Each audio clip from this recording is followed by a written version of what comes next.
lever, elle te fait un coup. Ouais. Après, je vais dormir. Tu vas dormir dedans parce qu'il fait chaud à l'intérieur. Il fait chaud à l'intérieur. On va voir si elle accepte le ballon. Et là, c'est l'attaque des clones, mais des clones canards. Regardez ça, je sais pas combien il y en a. Bonjour, je vous retrouve en ce 8e jour dans la banlieue éloignée de Phnom Penh. Nous sommes presque à Kampong Speu, qui est une des provinces qui jouxte la capitale, dans la pharmacie d'une cousine de ma femme. Je voulais un peu vous la montrer parce que c'est différent d'une pharmacie française.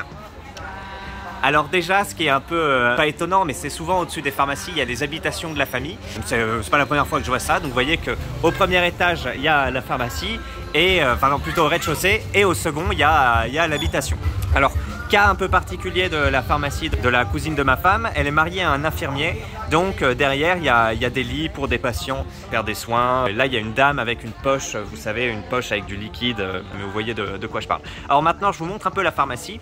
C'est une pharmacie un peu multi-usage parce qu'en gros elle a commencé il y a quelques années. Elle est relativement jeune, hein, je crois qu'elle a que 2 ans de plus que ma femme, mais elle a commencé il y a quelques années avec une petite pharmacie qui vendait que la rayon médicamenteuse. Et puis elle a réussi à louer ou acheter, je sais pas, cet espace plus grand où finalement elle propose plus de produits. Et puis là elle a encore ouvert, ah ben tiens la voici, la fameuse cousine, voilà, Chamripso, oh cool. Après elle s'est un peu diversifiée et elle propose notamment, ben là ce que vous voyez, pas mal de couches et de lait en poudre pour les bébés ou pour les enfants en très bas âge. Et maintenant elle va ouvrir, elle va arrêter de vendre ça ici, elle va se concentrer sur la partie médicamenteuse et elle va ouvrir un deuxième petit magasin pour vendre ces trucs dédiés à l'enfance. À toute petite enfance. Donc ça c'est la petite présentation de la pharmacie. Bon là on est dans l'arrière-boutique, hein, c'est pas destiné aux clients. Les clients ils sont au comptoir et ils commandent des médicaments et puis il y en a qui sont sur ordonnance, il y en a qui sont pas sur ordonnance. Ils appellent ça OTC d'ailleurs. Ici les médicaments qui ne sont pas sur ordonnance. Là il y a encore une petite nièce. Ouh, elle est très sympa, on lui a offert du chocolat Lindt. Voilà, en général quand on vient un choichet chocolat. Bon, elle répond pas à ma question, j'ai demandé si elle aimait le chocolat. En général, voilà, quand on vient au Cambodge, on ramène pas mal de tablettes. Les Khmers aiment bien, et ici ça coûte genre 6 $ la tablette. Et ici j'ai vu l'un de ces fameux produits que j'aime beaucoup et qui coûte presque 10 fois moins cher au Cambodge qu'en France. Là c'est le Siang Pur, en fait c'est le baume du tigre Eco Plus. Le baume du tigre est déjà peu cher au Cambodge, mais alors le Siang Pur qui est la version encore moins chère, ça a les mêmes vertus, la même odeur au niveau du goût, au niveau des effets, et ça coûte encore moins cher. Alors il devrait y avoir une petite différence parce que vous voyez que le baume du tigre existe aussi. Là pour info, un gros comme ça c'est 2 ou 3 $. Alors qu'en France, ça a cherché dans les 10 €. Petite bétadine. Allez, c'est fini pour le tour de cette pharmacie. À cause du ventre dans les cheveux, ma femme s'est temporairement convertie à l'islam. Ma belle-mère est en train d'acheter des sandwichs sur le bord de la route. Alors je sais pas si on appelle ça des banh mi ici. Hein. Pour l'information, banh mi c'est plutôt un mot qu'utilisent les Vietnamiens et c'est une déformation de pain de mie. Et ce sont donc ces sandwichs. On va y avoir de la viande, là on voit que c'est du cochon plutôt, des légumes fermentés et puis du pain. Et surtout l'ingrédient phare des Vietnamiens mais que les Cambodgiens utilisent aussi, le fameux pâté. Et ça ce sont les fameux légumes lacto-fermentés. Si vous allez dans le 13e ou même dans certains traiteurs asiatiques, va y avoir des bains de mie. Ça va pas exactement ressembler à ça. Parce que là c'est quand même une viande à la Khmer on va dire, enfin quoique une fois que c'est coupé peut-être que les Asiatiques en France font la même chose. Mais en tout cas il y a ces mêmes légumes fermentés et ça une fois qu'on y a goûté, moi ça me manque un peu dans les sandwichs français. Parce que ça apporte quelque chose au niveau du goût, c'est un peu acide. Sur le chemin nous nous sommes arrêtés à une exposition où vous voyez qu'il y a des sculptures faites en une matière particulière. Alors ça va peut-être un peu vite pour que vous puissiez deviner ce que c'est, mais ce sont des pneus qui découpent et après ils les colorisent et font différentes sculptures avec. C'est pas la première fois que j'en vois au Cambodge et je trouve ça pas mal. Là il y a un dragon, vous voyez. Hop, nous sommes en train d'acheter des crèmes glacées, des glaces, un vendeur itinérant. Si on regarde à l'intérieur, il y a un système pour le garder froid. Orkun.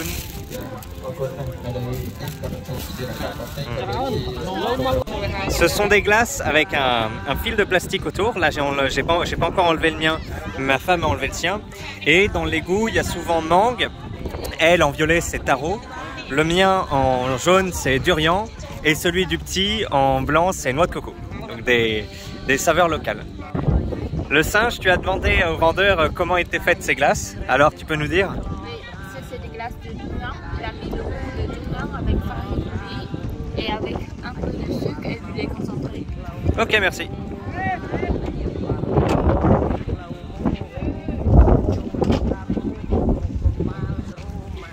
Un petit truc aussi qui est différent avec la France, c'est qu'ici ils aiment bien mettre la glace dans du pain. Du pain un peu comme du pain au lait ou même du pain normal, hein. Là c'est du pain de sandwich. Les sandwichs qu'on a mangé tout à l'heure. Ah oui, c'est rigolo, ça fait un petit changement.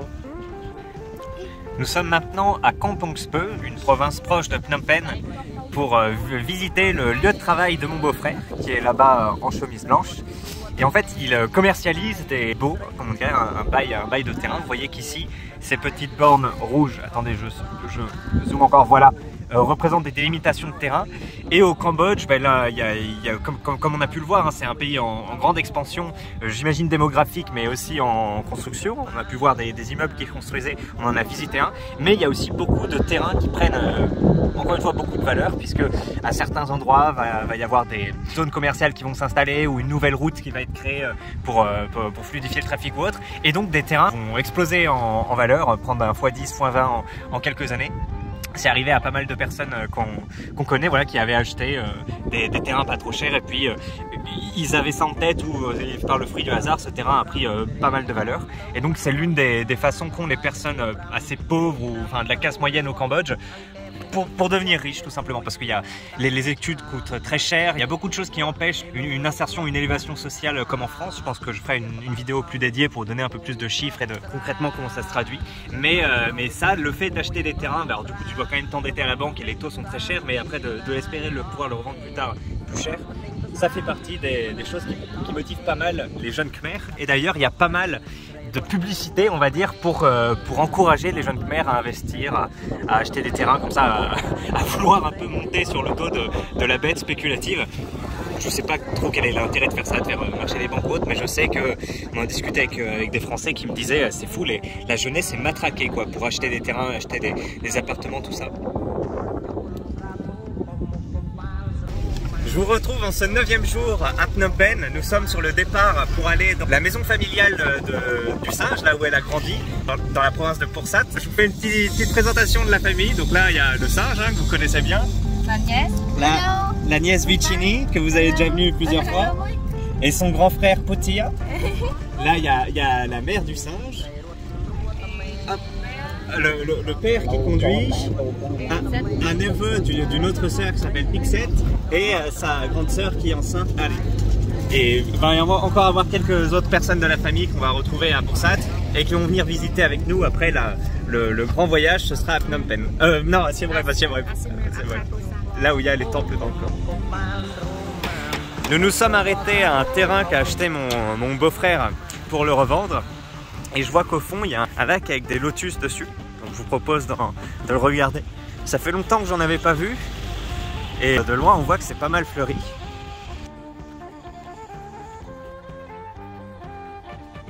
Vous voyez, le lac, il est recouvert à 100%. Il n'y a pas une parcelle d'eau qui a été couverte. Donc ça me fait penser au fameux nénuphar en France. Vous savez, on dit qu'on laisse un nénuphar dans un lac, le lendemain il y en a 2, après il y en a 4, 8, etc. jusqu'à ce que ça recouvre l'entièreté du lac. Ben là c'est un peu ça.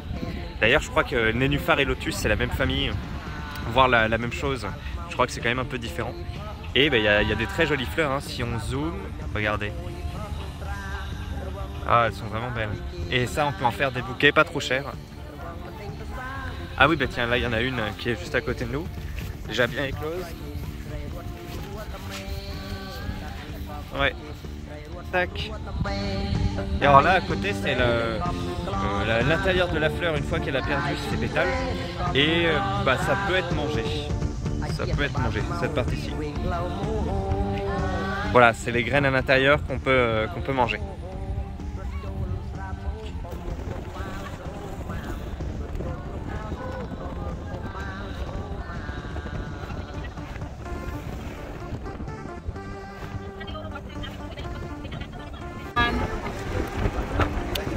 Alors là, on est dans la ville de Kampong Chhnang, juste de passage.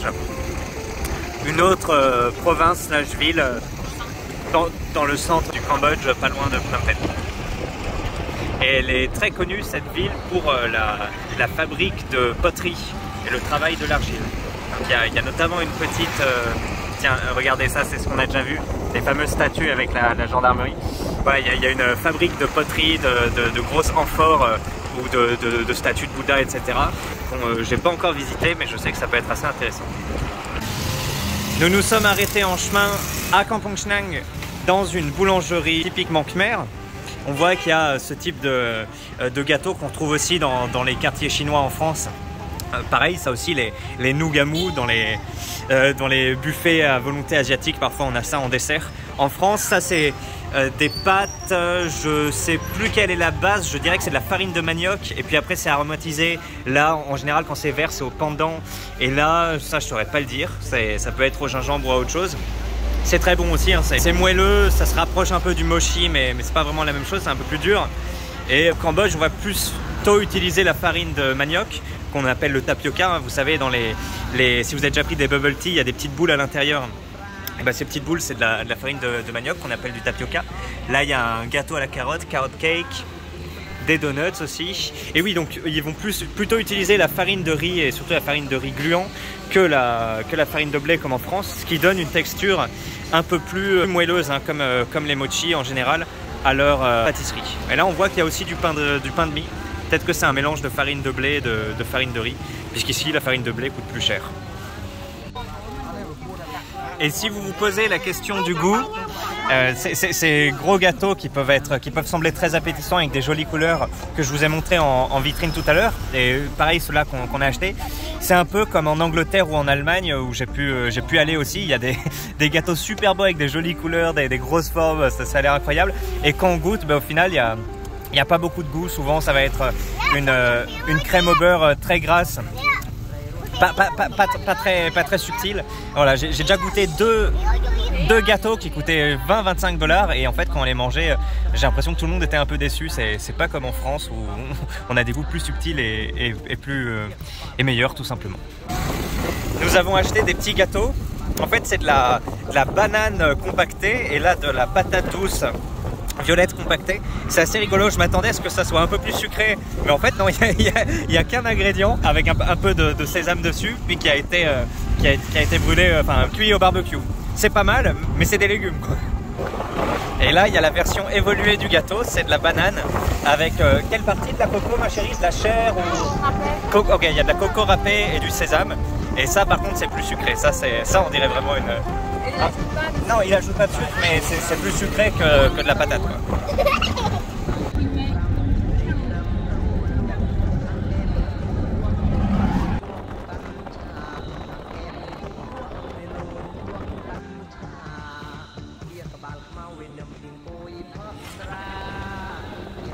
Ça fait à peu près 5 heures qu'on est parti et là on arrive à Phuoc Sat avec cette grosse statue. Et maintenant, nous sommes arrivés à la maison du singe. Nous avons déposé nos affaires et là, on s'en va prendre les routes du village. Là, c'est plus ou moins l'ancienne route principale parce qu'à gauche, il y avait le temple et l'école qu'on a rapidement vu. Donc, on prend cette route pour aller visiter de la famille. Vous pouvez remarquer que le paysage est plutôt très vert, hein, et ça, c'est grâce à la saison des pluies. Vous savez que dans les climats continentaux océaniques, on a 4 saisons, l'hiver, printemps, etc. Alors que eux, ils n'en ont que 2, hein, la saison des pluies et la saison sèche. Donc il n'y a pas d'hiver, il n'y a pas d'été. Et pendant la saison sèche, c'est vrai qu'il peut y avoir un peu ou beaucoup, hein, ça dépend s'il y a des épisodes vraiment de canicule, de sécheresse. Mais pendant la saison des pluies, en général, c'est plus vert. Oh my God, let's go. Allez les vaches, hop hop hop.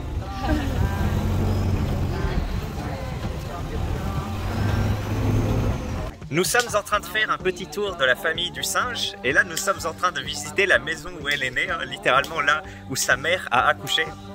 Et là c'est la maison originale, donc le berceau du singe comme on pourrait l'appeler, où désormais il y a une autre tante qui y habite et il y a notamment une belle sculpture en bois ciré qui représente une carpe. Avec ça, vous vous en souvenez quand je vous ai montré le lac de lotus, là c'est un lotus avec ses pétales et là c'est un lotus qui en a perdu. Ah, c'est joli, hein. C'est fait artisanalement par des Khmers. Il y en a pas mal de ce type de statues en bois poli. Dans la maison où ma femme est née et qui fait aussi office d'exploitation agricole, il y a un tracteur nouvelle génération parce que le singe, quand il était petit, il conduisait les tracteurs ancienne génération qui étaient des buffles en fait, des gros buffles. Alors j'en ai pas encore croisé, mais dès que j'en croise, je le prends en photo et je vous les montre. C'est des animaux très majestueux, très beaux. Et sa famille en avait 2 et le rôle des enfants c'était de s'asseoir dessus et de les conduire avec des ficelles sur les cornes. On les voit plus trop maintenant au Cambodge parce que c'est quand même plus pratique d'avoir des tracteurs, mais il y en a quand même encore pas mal et on peut faire de la viande de buffle et puis même certains agriculteurs qui peuvent pas se mettre en commun pour acheter des tracteurs ou qui peuvent pas en acheter continuent de marcher avec l'ancienne voie. Et là on a ces fameuses vaches, leur bosse sur le dos et leur taux de gras qui est relativement faible. Voyons voir. Ah, et l'intérieur, ça te rappelle des souvenirs? Oui, oh. Ici c'est la chambre de mes parents et quand j'étais petit, j'ai dormi ici. Je crois que j'ai mangé ou pour jouer quelque chose. C'est pas moi. Et les buffles, vous les aviez? C'est là-bas. Ça veut dire quoi là-bas? Le buffle? Oui. Le buffle c'est en bas. C'était en bas? Et là-bas, il y a derrière le bambou, ouais. Il y a le petit rivière. Ah. C'est ça que je peux... Ah, tu peux t'entraîner à nager quand tu étais jeune avec la petite rivière derrière. Maintenant, je vais vous faire mon secret l'endroit. C'est l'endroit pour faire pipi pendant la nuit, c'est ici. Pendant la nuit, j'étais pas de fantômes. Ouais. Je ne veux pas partir descendre l'escalier. Oui, l'escalier pour faire pipi. Et il fait nuit et il n'y a pas de lumière, donc je fais pipi ici pendant la nuit. Ah, excellent. Voilà. Pour faire pipi. Et pendant le matin, on va laver avec de l'eau. Ah oui. C'était toi qui l'avais ou tes parents? Ah, c'était toi. Ah, mes parents, ils n'acceptent pas si... Ils voient ça, ils vont t'engueuler. Ah ouais. Tu faisais ça en secret alors? Ouais. Ah. Nous sommes dans la maison voisine de là où le singe est né. Et il y a une petite génisse qui est en train de manger de l'herbe grasse. Je vais essayer de la toucher. On va voir si elle accepte le ballon ou pas. Oui, c'est bon. Test réussi. Waouh, elle est gentille. Jolie génisse. Maintenant, je suis la maison de la voisine quand j'étais petite. Et là, c'est le tarot. C'est joli. Le tarot, il donne le rhizome. Et oui. Le rhizome, on mange comme pomme de terre. Ouais, ça ressemble à de la patate douce. Il y a beaucoup de gâteaux au tarot. Les gâteaux, les desserts, on fait la soupe, on mange avec le riz. Et ça, c'est le tige. Ouais, les tiges. C'est ma cousine. Ouais. Pour ma mère, on va faire la soupe avec. Ah, super. On va faire la soupe et on mange avec le riz. Et je vais montrer, là, c'est le... Ça, c'est un tas de foin cambodgien. Oui, tas de foin, mais il vient du riz. Tu peux te mettre à côté pour voir comment c'est gros? Ah ouais, c'est vachement gros, ouais.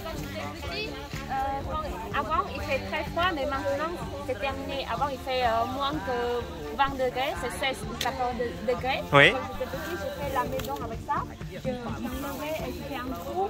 Ouais. Après, je vais dormir. Tu vas dormir dedans parce qu'il fait chaud à l'intérieur? Il fait chaud à l'intérieur. Et c'est comme ça. Et celui-là, on garde pour donner au bœuf. Ouais, c'est pour me donner à manger au bœuf. Et aussi pour des poules. Quand il fait des œufs, ah oui. Ça fait des comme nids propres, ouais. Oui, c'est ça. Très bien. Et l'autre côté, c'est le petit rivière. Ouais, là où t'allais te baigner quand t'étais petite alors. Eh ouais. Beaucoup de blood sucker. Ah, de sangsues. Oh là là. Mais c'est pour ça, elle est un peu traumatisée par ça. À chaque fois qu'elle voit des limaces, ça lui fait penser. Ouais. Oui. Ah oui? D'eau douce. Ah oui. C'est très gros et parfois on va ramasser et on fait bouillir, on mange avec la sauce. C'est comme des moules. Ouais, des moules préparées en sauce en France. Eh ben, et t'arrivais à en cueillir toi quand t'étais enfant? Ouais. Parce que pendant l'été, de l'eau il baisse. Ouais. Et c'est c'était pas trop profond. Donc on peut aller au milieu et après on va ramasser. C'est facile, ouais, c'est comme une marée basse. Très bien. Eh bien, merci le singe. Ouais, merci. En parlant de tas de foin, j'ai vu un post Facebook qui disait que il y a quelques dizaines d'années, c'était commun que les anciens amassent leur foin sous cette forme, quoi. Alors que maintenant, c'est plutôt, vous savez, sous des bottes, on dirait un peu des gros rouleaux. Et la personne sur Facebook se plaignait un peu que ce résidu, on va dire, de culture ait disparu pour ces bottes toutes uniformisées. Et bien voilà, pour des anciens Français, peut-être anciens agriculteurs ou nostalgiques de cette époque qui se baladeraient au Cambodge, et bien peut-être que ça va leur raviver de petits souvenirs. On arrive chez un autre oncle du singe, et là c'est l'attaque des clones, mais des clones canards. Regardez ça, je sais pas combien il y en a, mais c'est incroyable. Mais ouais. Pour avoir des œufs, quand il est grandi, Ouais. pour manger de la viande. Et parfois on laisse pour donner des œufs. Nous, au Cambodge, les Cambodgiens, on mange beaucoup des œufs de canard. Ouais. Et regarde. Presque plus, peut-être plus que des œufs de poule. De poule, vous mangez presque plus d'œufs de canard que d'œufs de poule. Ok. Ah bah c'est vrai qu'on avait déjà vu un peu chez l'autre oncle, mais là c'est un élevage incroyable. D'ailleurs, les parents de ma femme en élevaient avant, mais la fameuse crise, non pas crise, grippe, la fameuse grippe H1N1, enfin la grippe aviaire là, elle a tué tous leurs canards. Et donc du coup c'est compliqué à affronter ça quand on est... Ouais. Ah ça c'est la nourriture des canards? Oui, c'est du riz avec les... C'est du riz avec quoi? C'est du riz, mais c'est pas du riz, il y a avec le pain. C'est avec des tiges de banane. Ok, c'est de la peau de riz avec des tiges de banane. Ok. Ok. Du riz avec de la peau qui a pas été, voilà, c'est pas du riz blanc, ouais. Avec avec ouais, de la banane râpée. Non, merci. C'est pas fruit, c'est pas des feuilles. Ah oui, oui. Là, c'est pas là. On parle pas du fruit, on parle de la tige. De la tige de cette partie. Voilà, qu'on coupe comme ça, tac tac tac, ou qu'on va râper. L'une des multiples applications de la banane. Et là, un petit régime de banane verte. Allez, une autre culture locale que vous voyez de chaque côté de la banane. Est-ce que vous savez ce que c'est? Peut-être que si vous avez déjà regardé Koh-Lanta, ça vous dit quelque chose? Et oui, si vous aviez trouvé, c'est une canne à sucre. C'est de la canne à sucre, donc... je crois que je vous ai pas encore montré de vendeurs ambulants. Une fois qu'ils enlèvent l'écorce de la canne à sucre, tu as la tige à l'intérieur qu'on peut après... Ah, l'enfoiré, regardez, il y a une fourmi en train de me piquer. Ah.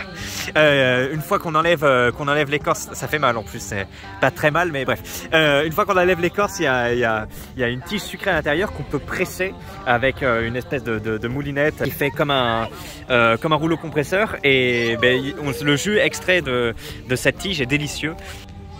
On se retrouve pour un repas cuisiné avec la tige de taro qu'on vous a présentée. Une fois cuit, vous voyez, ça se présente comme ça. Un peu comme des poireaux. Alors je vais en goûter un. Hop. Ah oui, c'est chaud.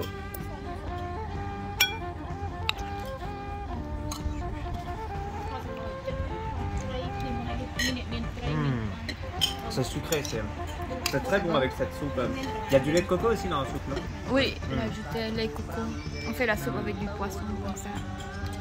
C'est super parce que la tige elle est énorme, il y a vachement de légumes là dedans. Ok, c'est bon? Super, ouais. Nous sommes en train de marcher vers l'école de mon neveu et on tombe sur un camion avec plein de bonhommes Michelin. Le rayonnement de la France à l'étranger, messieurs. Nous poursuivons notre chemin vers l'école et nous passons devant le temple du village. Vous pouvez voir qu'il est assez ouvragé et que derrière c'est joli. Bon, il me dit de ne pas rester au milieu de la route, mais là il n'y a personne. On les entend arriver, les motos. Et juste à côté du temple, il y a l'école. Je ne sais pas si vous entendez les petits cris d'enfants. Et on va la visiter.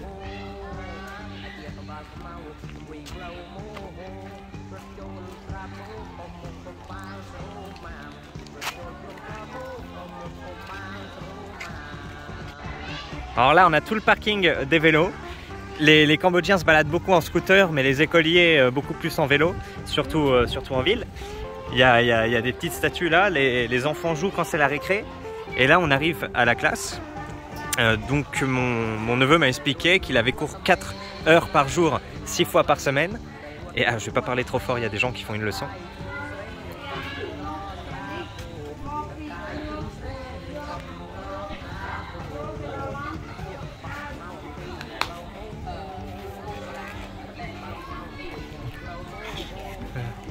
Chamrepsu, teacher. Okun.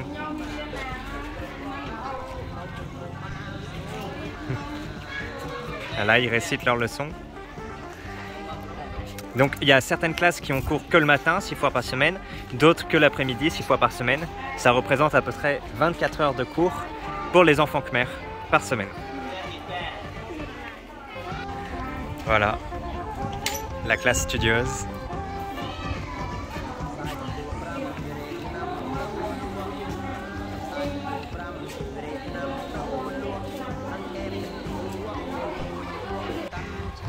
Allez, on s'éloigne de l'école, celle où a étudié le singe d'ailleurs. Elle était sur ces mêmes bancs que vous avez vu avec sa chemise blanche. Et c'était le même professeur qu'on a rapidement vu en vidéo qui lui a enseigné un peu d'anglais, un peu de l'histoire khmer, tout ça, tout ça.